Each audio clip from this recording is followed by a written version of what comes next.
And అన్నయ్య ఉన్నప్పుడు life is different. హ్మ్. అదొక అదొక అందాల ప్రపంచం. అదొక అద్భుతమైన ఇది. ఆయన హ్మ్. ప్రేమతో పాటు అన్ని ఫెసిలిటీస్, ఈచ్ అండ్ ఎవ్రీథింగ్. నేను గవర్నమెంట్ జాబ్ చెయ్యొద్దు నువ్వు అని చెప్పి నన్ను ఆపి, నా అంటే అక్కర్లేదు నువ్వు ఎగ్జామ్‌కు రాయొద్దని చెప్పి నన్ను రాయనివ్వల. ఎందుకు అనంటే, నా తమ్ముడు ఎక్కడికో వెళ్ళి ఒకవేళ గవర్నమెంట్ ఆఫీసులంటే మెట్లుండి పైనుంటది. హ్మ్. సో, అవన్నీ కూర్చొని ఎక్కి ఎలా ఎళ్లి చేస్తాడు?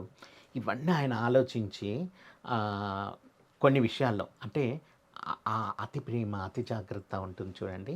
దానివల్ల కొన్ని అటువైపు ఎళ్ళనీయకుండా, నా సంగీత వారసునిగా నువ్వుండాలి అన్నారు. హ్మ్. సో, దానికి నేను కట్టుబడ్డాను.